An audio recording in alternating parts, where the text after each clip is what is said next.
Hello everyone. Drama की starting होती है हमारी इस कहानी के हीरो और हीरोइन के साथ। दोनों ही एक होटल आए होते हैं अपने चीटर फियांसी को पकड़ने के लिए। और ये हमारे इस ड्रामा की हीरोइन है जिया, जिसकी कल शादी होने वाली है और उसे पता लग गया है कि उसका बॉयफ्रेंड यहाँ पर किसी और लड़की के साथ होटल रूम में मजे करने हैं। तो जिया यहाँ पर उसे पकड़ने जा रही होती है और साथ ही साथ कॉल पर किसी से बात करते हुए ये पता कर रही होती है कि वो कौन से रूम में। तभी लिफ्ट में हमारी इस कहानी का हीरो हान भी आ जाता है। अब यहाँ पर जिया की फ्रेंड उसे रूम नंबर बता देती है और फिर हान का असिस्टेंट उसे बताता है कि हमें भी इसी रूम नंबर जाना है। अब यहाँ पर हान जिया को देखकर सोच रहा होता है कि अच्छा, तो शादी वाले दिन में इसकी फियांसी ने इसके साथ चीट किया। और जिया हान को देखकर सोच रही होती है कि ये तो कितना ज्यादा हैंडसम है और इसे भी कोई चीट कर सकता है। फिर फ्लोर आ जाता है और ये दोनों लिफ्ट से बाहर निकलते हैं। जिया देखती है कि हान भी वहीं पर ही जा रहा है तो उससे कहने लगती है कि मिस्टर देखो, हम दोनों का ही मिशन सिर्फ एक है, चीटर को पकड़ना। तो क्यों ना हम दोनों साथ में मिलकर इस मिशन पे काम करें। तो हान कहता है कि हाँ बिल्कुल, और वो उसे पूछता है कि क्या तुम्हें रूम कार्ड चाहिए। तो जिया इसे थैंक यू बोलती है और रूम कार्ड लेके चली जाती है। फिर जिया उस होटल रूम में पहुंच जाती है जहाँ पर उसका फियांसी उस लड़की के साथ मजे कर रहा होता है। वो जिया को देखकर कहने लगता है कि अच्छा, तो मेरी फियांसी यहाँ पर आई है। जिया इसे चिल्लाकर पूछती है कि जो तुम्हें पता भी है कि कल कौन सा दिन है। तो जो कहता है कि ऑफ कोर्स कल हमारी शादी का दिन है, लेकिन लगता है तुमसे वेट नहीं हुआ इसलिए तुम खुद ही यहाँ पर आ गई। ये बोलकर जो जिया को हैरेस करने की कोशिश कर रहा होता है और वो जो लड़की इन लोग के साथ होती है वो इन लोग को फोटोज लेने लग जाती है। और तब यहाँ पे टाइम पे हान भी पहुंच जाता है और वो जोर से फाइट करते हुए जिया को बचाता है। यहाँ पर हान को देखकर उसकी फियांसे चीन कहने लग जाती है कि अच्छा, तो तुम भी यहाँ पर मजे करने के लिए आए हो। तो हान गुस्से में इसका फोन लेता है और वो सारी फोटोज को डिलीट करता है। यहाँ पर जो जिया से कहने लग जाता है कि तुम मुझे यहाँ चिल्ला रही थी कि मैं तुम्हें चीट कर रहा हूँ, जबकि तुम भी तो दूसरे लड़के के साथ हो ना और मुझे चीट कर रही हो। तो देखो, मैं तुम्हें लास्ट चांस दे रहा हूँ, तुम मुझसे माफी मांगोगी तो ही मैं कल शादी के बारे में सोच सकता हूँ।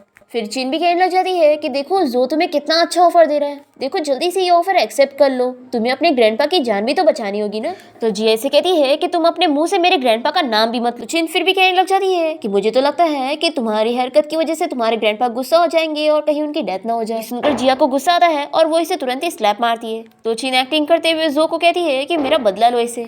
तो जो जिया को चिल्लाते हुए उसे मारने की कोशिश कर रहा होता है। तभी हानि से रोककर कहता है कि जिया को हाथ लगाने की भी कोशिश मत करना। फिर जिया फिर से इस लड़की को स्लैप लगाती है और हान से कहती है कि मैं तुम्हारे लिए तुम्हारी फियांसी से बदला लेती हूँ और तुम मेरे लिए इस चीटर से बदला लो। तो हान कहता है कि ठीक है, डील। फिर यहाँ पर हान जो से फाइट कर रहा होता है और उसे पंच मार रहा होता है और जिया यहाँ पर इस लड़की को खूब मारी जा रही होती है। तभी जो जिया से कहता है कि जिया, क्या तुम नहीं चाहती हो कि हमारी कल शादी जैसी तय हुई थी वैसी हो जाए। तो जिया इसे कहती है कि जो तुमने अपने आप को क्या समझा हुआ है, तुम्हारी हालत देखो कि क्या हो गई है और तुम्हें लगता है कि तुम जैसे गार्बेज को मैं अभी भी एक्सेप्ट करूंगी, बिल्कुल भी नहीं। और हाँ, कल जैसे मेरी शादी होने वाली थी वो तो जरूर होगी, लेकिन बस मेरे ग्रूम तुम नहीं हो। और फिर जिया हान से कहने लग जाती है कि देखो तुम्हारे साथ भी तो बुरा हुआ है ना, तो क्यों ना तुम मेरी एक हेल्प कर दो। कल रॉयल स्काई होटल में मेरी वेडिंग होने वाली है और मुझे एक ग्रूम की जरूरत है, तो क्यों ना तुम मुझसे शादी कर लो। ये सुनकर जो और हान दोनों शॉक्ड हो जाते हैं। फिर इसके बाद हान यहाँ से जाने लगता है और जिया उसके पीछे जाती है और उसे कहती है कि कल तुम पक्का आ जाओगे ना। तो हान पूछता है कि तुम मुझे रीजन बताओ कि आखिर मैं तुम्हें अपनी वाइफ क्यों बनाऊं। तो जिया कहती है कि देखो, तुम्हारी फियांसी ने भी तुम्हारे साथ चीट की और मेरे फियांसी ने भी मेरे साथ चीट किया, तो क्यों ना हम दोनों एक दूसरे की हेल्प करें। और देखो, मैं कितनी सीधी सादी से प्यारी सी लड़की हूँ, तो मुझसे शादी करने में तुम्हारा कोई लॉस नहीं है। तो हान कहता है कि क्या तुम श्योर हो कि तुम सच में सीधी सादी हो। तो जिया अपने फटे हुए ड्रेस छुपाने लगती है और कहती है कि कम से कम मैं तुम्हारी फियांसी की तरह चीटर नहीं हूँ जो शादी के पहले तुम्हें चीट करे। फिर हान जिया को एक पेन ड्राइव देता है और उसे कहता है कि ये तुम्हें कल काम आएगी। ये बोलकर हान यहाँ से जाने लगता है। तभी जिया जोर से उसे चिल्लाते हुए कहने लग जाती है कि कल टाइम पर होटल जरूर पहुंच जाना। दूसरी तरफ हान का असिस्टेंट से पूछता है कि बॉस, क्या आप श्योर हो कि आप मिस जिया से शादी करोगे। तो हान कहता है कि हाँ, इसमें क्या प्रॉब्लम है। तो असिस्टेंट कहता है कि मिस जिया ने कहा कि वो इतनी सीधी सादी है, लेकिन आपने तो देखा ही। फिर हान सोच रहा होता है कि वो कैसे उस लड़की से फाइट कर रही थी। ये याद करके वो हंसता है और असिस्टेंट से कहता है कि मैं देखना चाहता हूँ कि वो कितनी सीधी सादी है। फिर हान अपने असिस्टेंट को एक रिंग खरीदने का ऑर्डर दे देता है। फिर नेक्स्ट डे देखते हैं कि जिया की वेडिंग सेरेमनी चल रही होती है और यहाँ पर ग्रूम का वेट हो रहा होता है। तभी जो यहाँ पर आकर स्टेज पे अनाउंस करता है कि मैं जिया के साथ अपनी एंगेजमेंट तोड़ रहा हूँ। तो जिया के मॉम डैड जो से पूछने लग जाते हैं कि आखिर ऐसा क्या हो गया, तुम ऐसा क्यों कर रहे हो। तो जो चिल्लाकर कहता है कि आप मेरे फेस पे निशान देख रही हो, ये मुझे जिया की वजह से आए। तो जिया के डैड गुस्से में उसे स्लैप मारते हैं। जिया से पूछते हैं कि आखिर तुमने ऐसा क्या करी कि जो गुस्सा हो गया है। फिर जिया के मॉम डैड जो से कहने लग जाते हैं कि प्लीज ये शादी कैंसिल मत करो और तुम चाहो तो जिया तुमसे माफी मांगेगी। तो जो कहता है कि ठीक है, मैं चाहता हूँ कि जिया नील डाउन होकर मुझसे माफी मांगे। पर जिया यहाँ पर माफी नहीं मांग रही होती है तो सभी उसके बारे में बात करने लगते हैं कि एक तो जिया जैसी गरीब लड़की को इतना रिच हस्बैंड मिल रहा है, पर इस लड़की की अकड़ तो देखो। और जो जिया की बेइज्जती होते देखकर बड़ा खुश हो रहा होता है और अपने मन में सोचता है कि बढ़िया एक ग्रूम चेंज करने वाली, आज मैंने ही इसकी बेइज्जती करवा दिया और अब ये सभी के सामने मुझसे नील डाउन होकर माफी मांगेगी। अभी जिया की बहन उसे कहने लग जाती है कि सिस्टर देखो प्लीज माफी मांग लो, नहीं तो हमारी फैमिली की कितनी बेइज्जती होगी। तो जिया से कहती है कि अगर तुम्हें फैमिली की इतनी पड़ी है तो तुम ही शादी कर लो इससे। तो जिया के डैड से चिल्लाते हुए कहते हैं कि क्या तुम पागल हो गई हो। तो जिया कहती है कि हाँ आपको तो पता ही है ना कि मैं तो मेंटल हॉस्पिटल से आई हूँ। फिर जिया सभी से बताती है कि आज चाहे जो हो जाए मैं जोर से शादी बिल्कुल नहीं करूंगी, और माफी तो दूर की बात है, जब मैंने कुछ करी ही नहीं तो मैं इससे माफी क्यों मांगू। और फिर जिया सभी पब्लिक को सॉरी कहते हुए बोल रही होती है कि मैं जो फैमिली के साथ अपनी एंगेजमेंट तोड़ रही हूँ। और फिर जिया सोचने लग जाती है कि हान अभी तक नहीं आया है, इसका मतलब वो यहाँ पे नहीं आएगा।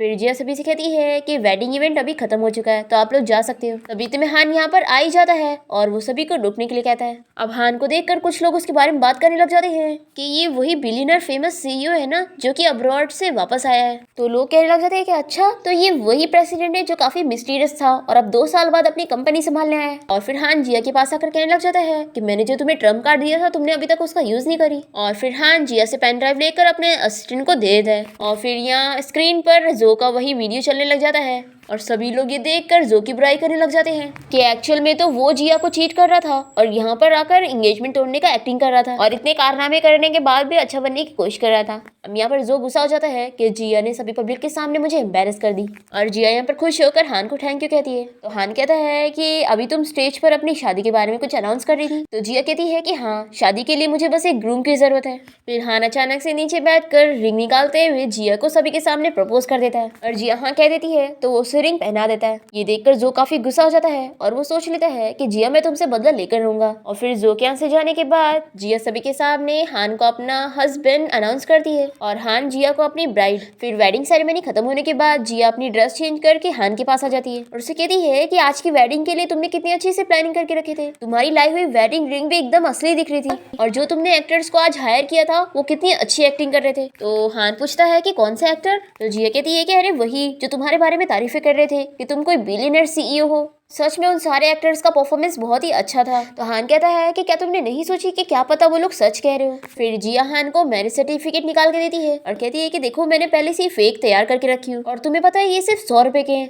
तो हान कहता है कि पहली बात तो ये दिखने में आ रहे हैं कि कितने फेक हैं और ऊपर से इतने महंगे भी, चलो मैं तुम्हें लेके चलता हूँ जहाँ पर ये सस्ते में मिल जाएंगे। और फिर हान और जिया कोर्ट जाकर अपने रियल वाले मैरिज सर्टिफिकेट लेकर बाहर निकलते हैं और जिया सोचती है कि आखिर ये क्या हो गया, मैंने सच में इसके साथ शादी कर ली। फिर हान जिया से कहता है कि चलो हम लोग नंबर भी शेयर कर लेते हैं। अब यहाँ पर जिया हान से कहती है कि देखो मैंने तुम्हें मैरिज कॉन्ट्रैक्ट सेंड कर दी हूँ और इस कॉन्ट्रैक्ट के हिसाब से हम दोनों को एक दूसरे के साथ मिलकर अच्छे से एक्टिंग करनी होगी और ये मैरिज कॉन्ट्रैक्ट 1 साल का होगा। और हाँ तुम्हारी फियांसी बोल रही थी कि तुम्हारी हेल्थ कंडीशन ठीक नहीं है, इसलिए तुम फिक्र मत करो, मैं कभी तुम्हारा फायदा उठाने की कोशिश नहीं करूंगी। तो हान अचानक से जिया के क्लोज आ जाता है और उसे कहता है कि हम लोग अभी अपना मैरिज सर्टिफिकेट लेकर बाहर निकले और तुम मुझे इतनी जल्दी कर्ज करने लगी। ये बोलकर हान अचानक से जिया को किस कर लेता है। वो एकदम ही शॉक्ड हो जाती है और जल्दी से इसे दूर कर देती है और फिर इसे कहती है कि भूलना मत हमारी मैरिज कॉन्ट्रैक्ट सिर्फ 1 साल का है, 1 साल बाद हम दोनों ऑटोमेटिकली डिवोर्स ले लेंगे। तो हान कहता है कि क्या हम टाइम और बढ़ा नहीं सकते हैं, मैं तुम्हारे साथ लॉन्ग टर्म कॉन्ट्रैक्ट करना चाहता हूँ। ये सुन के शॉक्ड होती है और फिर ये दोनों हाथ मिलाकर कॉन्ट्रैक्ट डील कर लेते हैं और इसके साथ ही हमारा एपिसोड यहाँ पर खत्म होता है। तो मिलते हैं नेक्स्ट एपिसोड में।